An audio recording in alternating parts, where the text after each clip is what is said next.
Hi అండి, welcome to our channel. ఈరోజు అయితే మనము చింతపండు పులిహోరని అయితే చూసేద్దాము. దసరా నవరాత్రుల్లో బాగా చేసుకుంటారు కదా, అమ్మవారికి నైవేద్యంగా పెట్టడానికి కానీ ఇంట్లో తినడానికి చాలా బాగుంటుందన్నమాట. దీనికోసం అయితే నేను పావు బియ్యం అయితే తీసేసుకున్నాను అనమాట.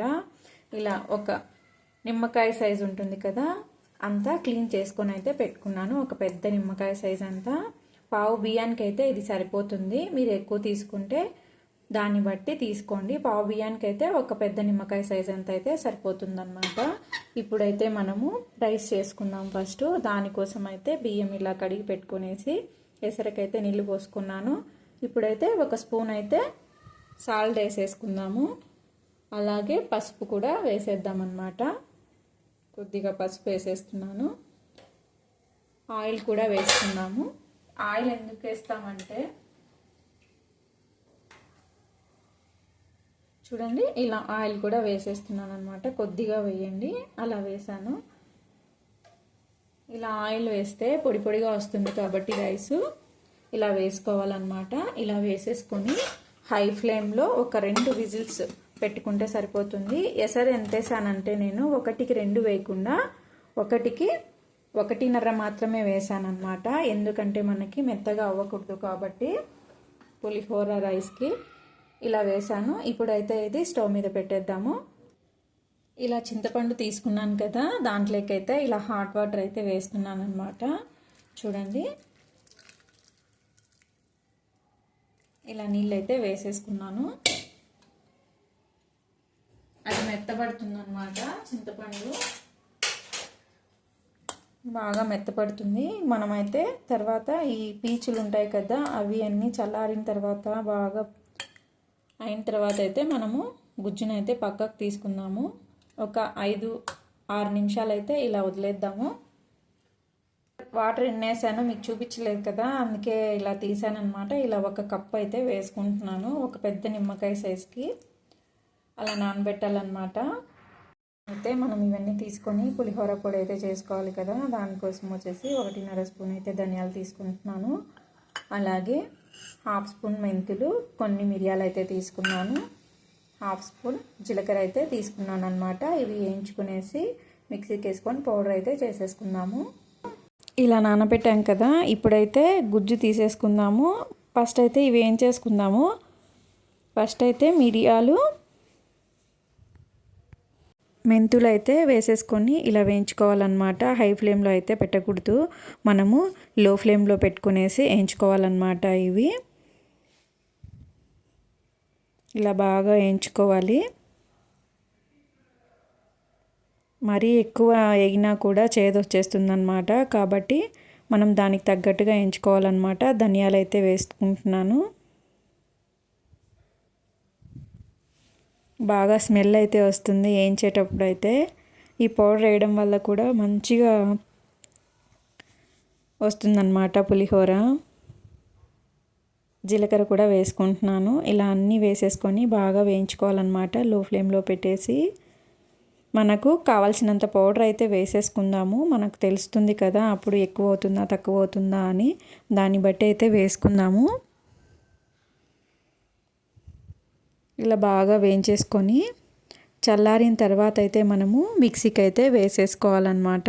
అప్పుడే వెంటనే వేసేసుకోకూడదు కదా, అందుకే మనం ఇప్పుడు పక్కన పెట్టేసుకొని ఇలా వేయించుకునేసి మనమైతే చింతపండు గుజ్జునైతే తీసేద్దామన్నమాట. ఒక బౌల్లోకి అయితే తీసుకుందాము పక్కకి.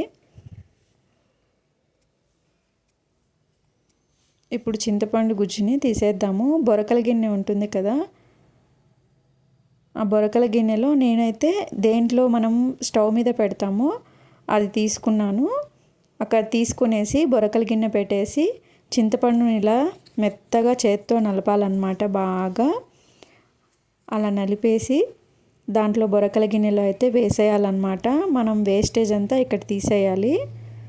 ఒకవేళ నీళ్లు కావాలనిపిస్తే ఇలా నీళ్లు చిలకరించుకుంటూ కలపాలన్నమాట. చూడండి ఇలా బాగా మెత్తగా స్మాష్ చేసుకోవాలన్నమాట ఇక్కడే. ఆ తర్వాత మనమైతే బొరకల గిన్నెలో అయితే వేసేద్దాము. బొరకల గిన్నెలో వేసేసి ఇలా రౌండ్గా ఇలా అనుకుంటూ చేయాలన్నమాట. అప్పుడే నీట్గా కిందికైతే వెళ్ళిపోతుంది మంచి గుజ్జు అనేది. వేస్టేజ్ అంతా పైన ఉంటుందన్నమాట.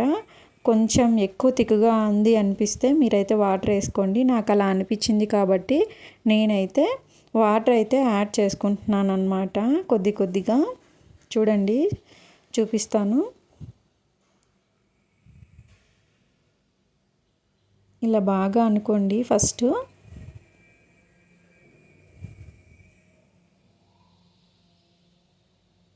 చాలా మందంగా ఉంది కదా, అందుకే వాటర్ వేసేసుకుందాము కొద్దిగా. ఖచ్చితంగా అయితే 1.5 అయితే సరిపోతాయండి. నేను ఒక బౌల్ వాటర్ వేసాను కదా చింతపండులో, 1.5 తీసుకోండి. ఖచ్చితంగా అయితే సరిపోతాయి. ఎందుకంటే ఇక్కడ నీళ్లు చిలకరించుకున్నాను కదా నేను, అవైతే హాఫ్ తీసుకున్నాను అనమాట. హాఫ్ అయితే కరెక్ట్గా సరిపోయాయి అన్నమాట. మీరు కూడా అలానే తీసేసుకోండి. ఇలా వేస్టేజ్ అంతా తీసేసుకున్నాను అనమాట.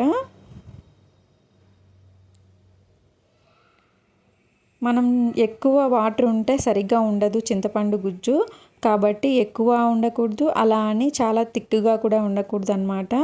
మీడియంగా ఉండాలి. చూడండి నేను చూపిస్తాను. ఇప్పుడైతే వేస్టేజెస్ అంతా పక్కకు తీసుకున్నాం కదా, ఇదన్నమాట ఎంత వచ్చిందో చూడండి. ఇదైతే ఇలా తీసుకోవాలన్నమాట చింతపండు గుజ్జుని. చూడండి ఇలా తీసుకోవాలన్నమాట.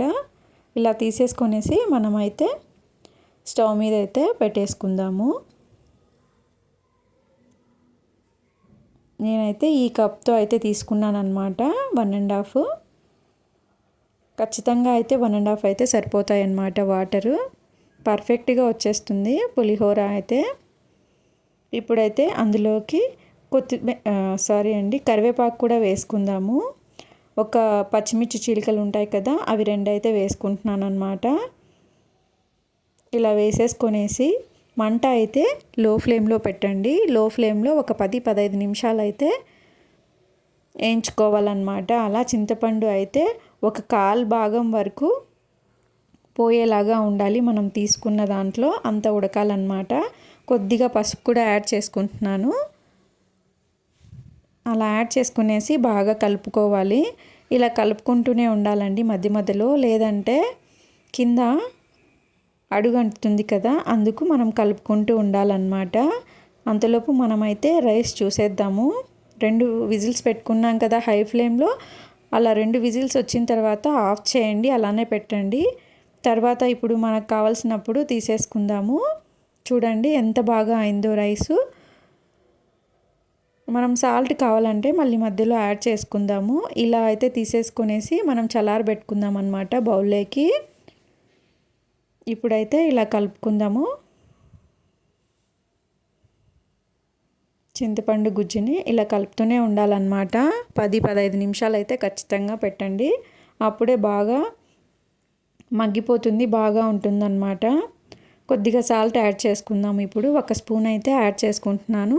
రైస్లో 1 స్పూన్ వేసాం కదా, అందుకే ఇక్కడ 1 స్పూన్ అయితే సరిపోతుందన్నమాట. ఇలా బాగా కలుపుకోవాలి.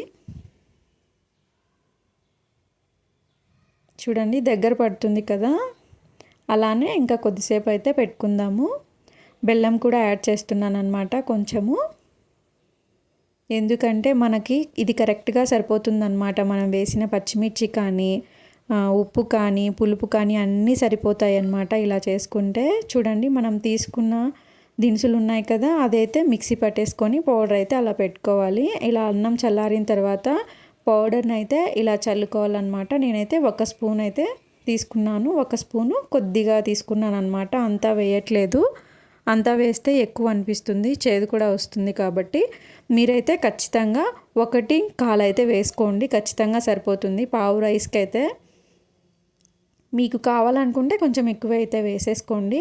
చింతపండు గుజ్జును కూడా అంతా ఒకేసారి వేయకుండా కొంచెం కొంచెం వేసుకుంటూ చేత్తోనే కలుపుకుందాము. స్పూన్ కంటే చేత్తోనే కలిపితే బాగా పడుతుందన్నమాట. చూడండి ఇలా కలుపుకుందాము. చాలా అంటే చాలా బాగా వచ్చిందనమాట. చాలా టేస్టీగా అనిపించింది. చాలా బాగుంది. మనమైతే గుళ్ళో ప్రసాదంకి అయితే ఖచ్చితంగా వెళ్తాను. నేనైతే కొందరు వెళ్తారు కదా, అందులో నేను ఒకదాన్ని అనమాట. అలా వెళ్ళకుండా ఇలా ఇంట్లోనే అయితే చేసేసుకోండి. బాగా పర్ఫెక్ట్గా అయితే వస్తుందన్నమాట. గుళ్ళో ప్రసాదం లాగానే అమ్మవారి నవరాత్రులు కదా, ఇలా నైవేద్యం కూడా పెట్టచ్చు. చాలా బాగుంటుందన్నమాట. చాలా టేస్టీగా అయితే వచ్చింది. మీరు కూడా అయితే తప్పకుండా ట్రై చేయండి. మీ ఇంట్లో వాళ్ళకి బాగా నచ్చుతుంది.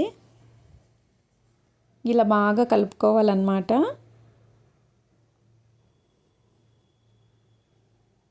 చూడండి నేనైతే వేసాను, కొద్దిగా మిగిలింది. ఒక హాఫ్ స్పూన్ ఏమైనా అయితే మిగిలిపోయిందనమాట.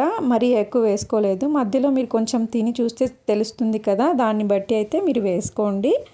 ఇలా అయితే పోపు దినుసులు అయితే తీసుకున్నాను. ఆయిల్ పెట్టుకొని జీడిపప్పు అయితే తీసుకున్నాను అనమాట. ఒక 6 జీడిపప్పు తీసుకున్నాను. ఒక 4 రెమ్మల కరివేపాకు అయితే తీసుకున్నాను. అలాగే 3 ఒట్టిమిరపకాయలు ఉంటాయి కదా, ఎండుమిర్చి, అవి అయితే తుంచి ఇలా వేసుకున్నాను అనమాట. ఒక పచ్చిమిర్చి ఉంటుంది కదా, దాన్ని అలా 4గా చేసి అయితే వేసాను. అలాగే శనక్కాయ పప్పులు ఉంటాయి కదా, అవి కూడా వేసాను అనమాట. శనక్కాయ పప్పులు, మినప్పప్పులు, ఇంకొకటి శనగబేడలు, ఆ 3 వేసానమాట. అవన్నీ వేసుకొనేసి పోపు పెట్టుకొని ఇలా కలుపుకుందాము. చాలా అంటే చాలా బాగుంటుందన్నమాట. అవి తింటుంటే మధ్య మధ్యలో తగులుతుంటే చాలా టేస్టీగా అనిపిస్తుంది. సో అలా అయితే కలుపుకుందాము. ఇలా ఆయిల్ వేసేసుకునేసి కలుపుకున్నాము. ఇంగు కూడా వేసానన్నమాట. నేను వేసేటప్పుడు అవి చూపించాను, కానీ నేను వీడియో సరిగ్గా ఆన్ చేయడం మర్చిపోయాను. అందుకే అండి అది షూట్ అవ్వలేదన్నమాట. అందుకే మీకు చెప్తున్నాను. కొద్దిగా అయితే ఇంగు కూడా వేసుకోండి. నేను చెప్పిన ఇంగ్రీడియంట్స్ అయితే వేసేసుకోండి. ఇలా బాగా కలుపుకోండి. మనం ఎంతో ఇష్టమైన టెంపుల్స్లో పెట్టే పులిహోర అయితే రెడీ అయిపోయింది. చాలా బాగా వచ్చిందనమాట. చాలా బాగా వచ్చింది. మా బుజ్జోడు కూడా బాగా తిన్నాడు. మరి మీరు కూడా నచ్చితే లైక్ చేసి, షేర్ చేసి, సబ్స్క్రైబ్ అయితే చేయడం మర్చిపోకండి. మరిన్ని వీడియోస్ కోసం అయితే థ్యాంక్ యూ.